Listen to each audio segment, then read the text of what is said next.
kick this one away, and off it goes. And they will not get a chance to return this one as it's through the end zone for a touchback. Now the Minnesota offense set to take over again. These guys had to punt their last possession, and that's become too familiar of a refrain. Too many of these drives just wound up going nowhere. But you know how in baseball when the pitcher gets a base hit and he's on base, they bring his jacket out to him to keep him warm? Well, a lot of times the punter goes to the sideline, puts on sweatpants or a wrap over his leg to keep it warm. He might need a massage from the trainer right now from all the work he's getting. No gain on the play. It'll be second down. So nothing there, but maybe you blame that on the blocking. Yeah, at some point you've got to win at the point of attack. And on that play, that was all the defense. They made it happen.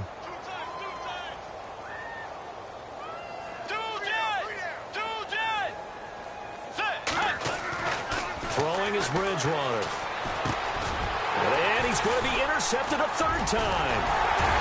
Picked off with great anticipation. And he'll bring this one back to the 29. So now he's equaled his interception total from a week ago. Remember, Charles, he had 3 last week. And you know, all week long he vowed to take that number down. Told the guys on the team, don't worry, things are going to pick up. I've got this. But he is in a major league rut right now. Let's see if his teammates can pick him up along the way. You're right. He talked about being cool, calm, collective, rebounding. Not rebounding right here. That's Njoku over the middle. And he is into the end zone. Touchdown, Cleveland. David Njoku with his second touchdown of the game, 4th of the year. Then the Browns take advantage of field position on the turnover to cash this one in. And he knocks it through.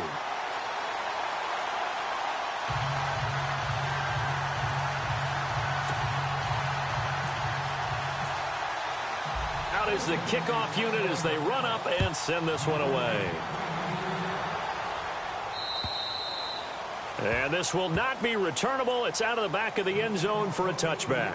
And out now come the Vikings. They've got to dig down deep. I mean, they need something right now, really anything to cling on to. This offense has struggled. Partner, join me in a walk to their locker room at the half, okay? Because I think what we would have seen is an offensive coordinator and his assistant coaches getting together with all their positions, then coming together as a group, going over adjustments, and then the head coach coming in and just screaming, wake up. Yeah. Let's get moving, guys. I'm kind of glad we weren't in there at halftime, actually. You think you might have turned it on us, too? Yeah, but right now, whatever was said hasn't been working. Give him 9 on the carry that time, and they're set up with a 2nd and 1. First play of the drive, let's give credit all around. Excellent blocking, but the guy carrying the ball, he was the finisher. A really nice run. Throwing, Bridgewater. He's going to float this one deep right side. And that's going to wind up incomplete. However, we do have a flag down.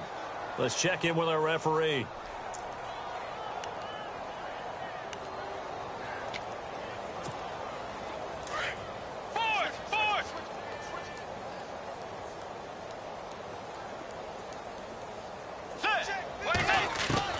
On 1st and 10, Bridgewater.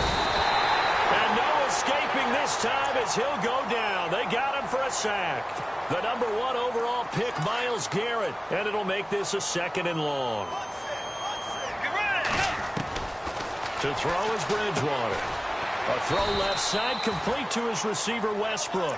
And he'll be brought down at the 21, just shy of the 20 in the red zone. The Vikings on 3rd down. They're hitting at just 30%, 3 for 10. This is 3rd and 17. Here's Bridgewater.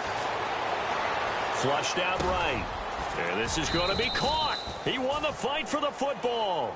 They'll get 11, but it'll still lead to a 4th down. One hallmark of good defenses is understanding the game, understanding positioning, and tackling immediately in the secondary after catches. I think we just saw that on display right there. Got to him before he ever had a chance to think about turning it upfield. Still just the 3rd quarter, but they've got to make something happen. I think they know that. They're going for it on 4th.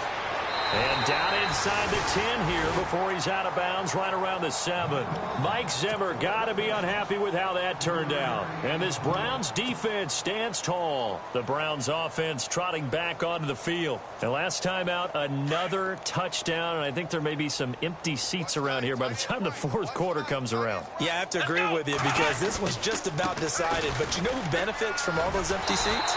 You and me, trying to get to the airport. That's the road true. to be fairly clear by the time we have to leave the booth. Just a yard on the pickup there, and it'll bring up a 2nd and 9.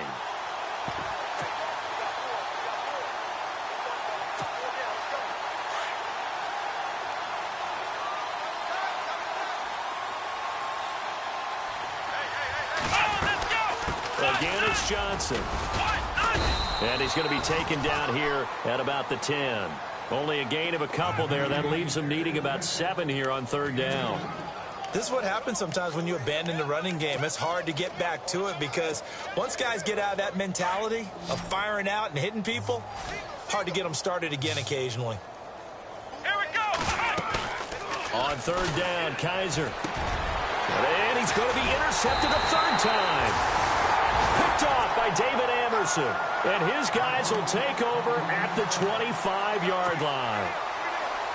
I tell you, Brandon, it seems like this guy's been all over the field so far. That's his 2nd interception of the game.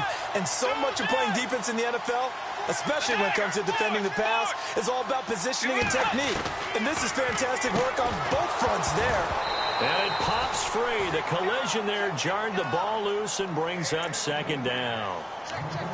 So he can't hang on, and as I watch that unfold, I remembered an expression that I've heard, maybe from you, I don't know, but you're going to get hit anyways, might as well hold on to the ball. Right, you know a coach said that, right? Yeah. Not an actual player. Not a chance at all. Way easier said than done. And down inside the 15 he goes. 12 yards there as they move the chains. Well, how many times do we say in this game that speed kills, and it does it in so many different ways? In this case, you got a back who's quick and shifty, can make moves, make people miss, but also gets... Welcome back now here in London. And this is a blowout so far as we get set for the fourth quarter. A very one-sided affair. First down, Bridgewater. Escaping the pressure right. He's got his man. It's taken in for a Viking touchdown. Stephon Diggs, his 4th touchdown on the year. And the Vikings capitalize on this short field as they take it in for 6.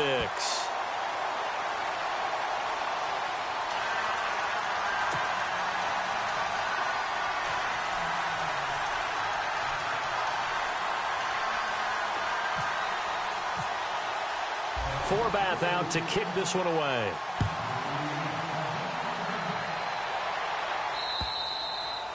And that'll carry over the back line of the end zone for a touchback. The Browns offense heading back out to take possession. And this game comfortably in hand. The scoreboard speaks for itself, but you still got your starting quarterback out there. When do you go to the backup? Let him get some time. And that's one of the great questions in the NFL, Brandon, because I'm just going to tell you, in the 2015 season, I commentated on 3 games in a row that were blowouts. And in none of them did the starting quarterback ever come out of the game for the team that had a big lead. And in each instance, I asked the coaches later on, why didn't you do that? And they all looked at me and said, just don't really do that in the NFL. You know, these guys play, and we just play them all the way through. Now, in certain situations, they will take them out, but for the most part, they're not as worried and concerned about getting them out of the game. And that's always puzzled me a little bit.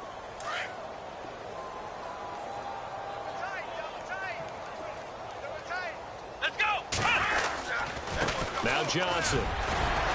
Strong run, but he's corralled just beyond the 40.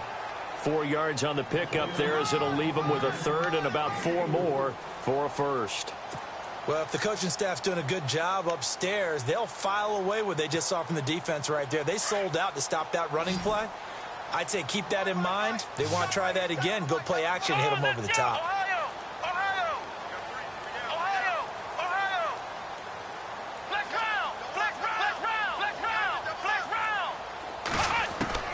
Kaiser from the gun on 3rd.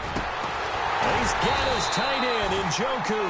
And he's taken down, but not before he gets this into enemy territory across the 40. And a nice gain at 21 yards.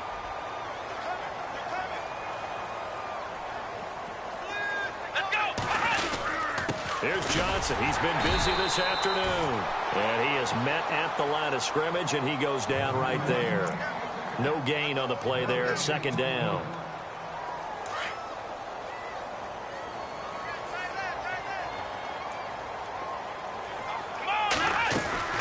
They'll run it now out of the gun. And he'll go down at the 28. Give him 10 yards on the pickup, and they'll be faced with a 3rd and inches. Look, the first down marker is out there, but sometimes it's hard to find for an offense when they're in a long yardage situation, which usually means throw the football. In this case, they went against the tendency and ran it, and boy, the reward was there. A big, big pickup, and guess what? It's now 3rd and very short in order to try and pick up a first down. He lost 2, and it brings up 4th. On 4th down, off goes Kaiser. On comes the Browns kicker, Zane Gonzalez, for the field goal attempt. It'll come from the right hash. It's a 47-yard attempt. Well, this winds up an empty possession. Everything looked okay. He just never got the ball on target. And knowing him, he'll be disappointed with that effort.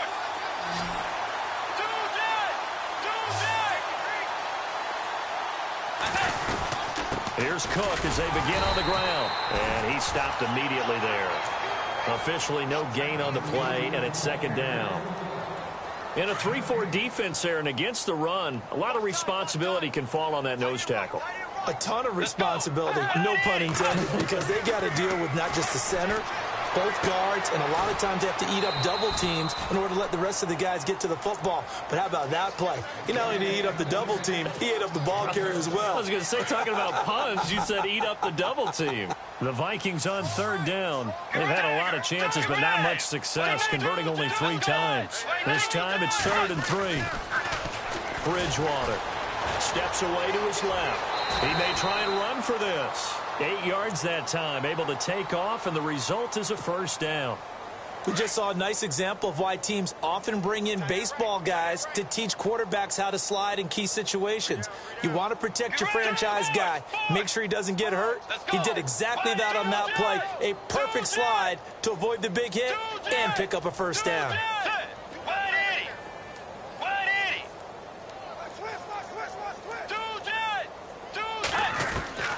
Bridgewater on first down. Lets it fly for Thielen. He couldn't quite hold it. Got hit. Ball pops out. Incomplete. This defense was definitely alert to the possibility of the deep ball, and they were more than ready for it. They've got the lead, 4th quarter. Maybe can expect more passes like that downfield. On second down, Cook. And he'll get this down only to about the 46. 2 yards on the carry there, and it's going to lead him to 3rd down. And that last carry puts him right at 100 yards for the game. So how has he done it? Because he's been patient, followed his blocks, let everything develop, and then burst through for big gains. Open man is Thielen. It's complete. And he takes it down deep into enemy territory. They're able to convert on 3rd down, and that sets up a 1st and goal. There will always be a place for methodically marching the ball downfield. But when you can pick it up in big chunks and strike like that, have explosive plays, that's often the difference in winning and losing. Those types of plays that can knock a defense off balance, that'll drive a team towards a victory. After the play, not a good sign. Dalvin Cook staying on the ground. While the training staff works on him, we'll step aside and be right back. The second down throw for Bridgewater. And that'll be caught by Diggs for a Minnesota touchdown. Stephon Diggs with his 2nd touchdown of the game and 5th on the year. And the Vikings are able to at least knock this deficit down a bit. And he's able to put it through.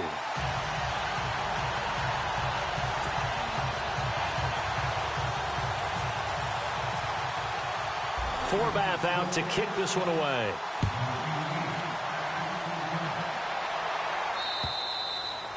And this will be a touchback as that sails over the end line. Heading out as the Cleveland offense now as they get set to take over here. And they had compiled a pretty long drive last time. Unfortunately, though, it ended with no points after the missed field goal. And that can hurt the psyche of a team because as they drove downfield, you know you're never supposed to count points in your mind until they go up on the board. But let's face it, we've been there. We've seen teams before. They were counting on those points. They didn't get them. Can they come back now, start over again, and grind it out? Shift together here from the D-line. Here we go. 190. 190. Johnson on the counter. It goes as a gain of 8, and it moves the chains. Do my eyes deceive me, or is he getting stronger as this game moves along? Burst seems just as good here in the fourth as it was way back in the first, doesn't it? I do believe someone put a lot of time in the offseason and continues to condition during the season in order to continue to carry the ball at this rate. Here's a 20th carry for Johnson. There goes Duke Johnson. The 20, 10, and he will get into the end zone. It's another touchdown. This thing is ugly.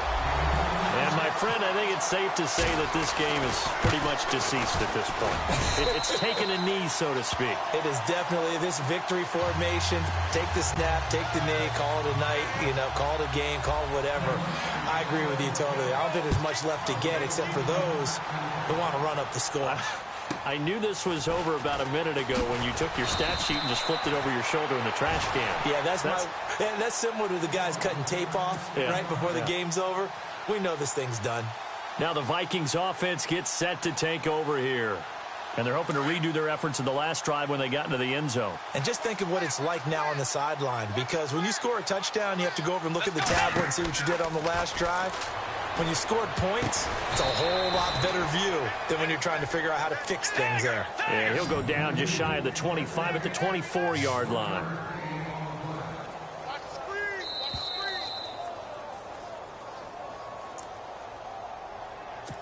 Time for a break. This one, all over but the shouting. We'll finish it after this.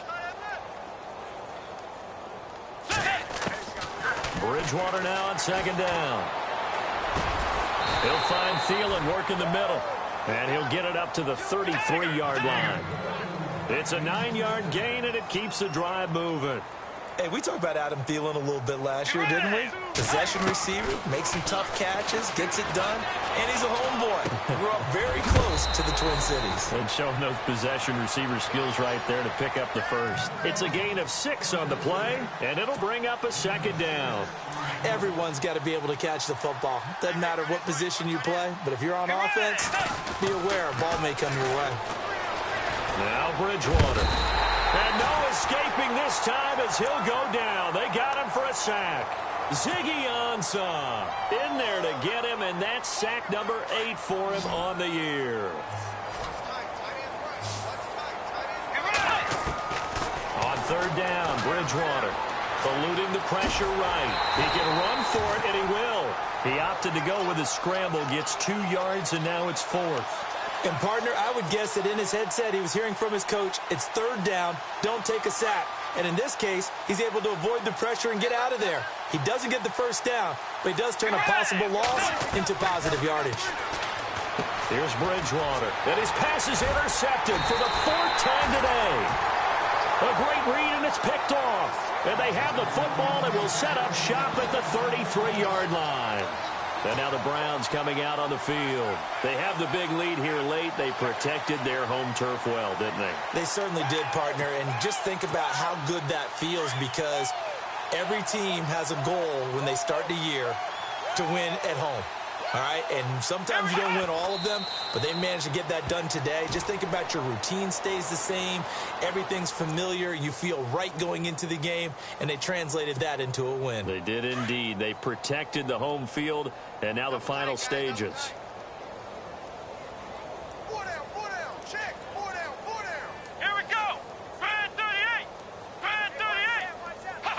Defense still with 3 timeouts. We'll see if they want to use them here as the kneel down comes.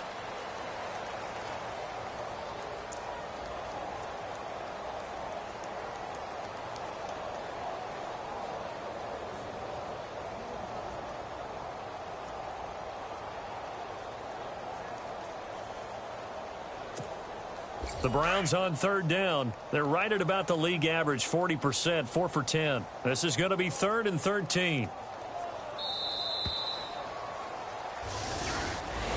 Well, Charles, it's one thing to win. It's another thing to win and put up the amount of points that they did. Boy, were they clicking on offense. They can't help but feel great about themselves, can they? I mean, what a game to put up that number of points, continually feeling like they're moving the ball and things are working and clicking. They think that they can bottle this and carry it with them. And as an offensive coordinator, you just don't think you can do anything wrong. Whatever you call, run, pass, it's all going to work. That's called being in the zone. So for the Browns, a loss would have really hurt. As it stands, they finished the first half at 3-5. And now it's off to Heathrow as they get set to fly back to the U.S. in a couple hours. Meanwhile, for Minnesota, they drop back to 500 now at 4 up and 4 down. And they'll take this loss into the bye as they'll be back in action in Week 10. So that'll do it for us. For my partner, Charles Davis, and all the hard-working men and women on our crew, I'm Brandon Gaudin. You've been watching the NFL right here on EA Sports. With that, we say cheerio from London.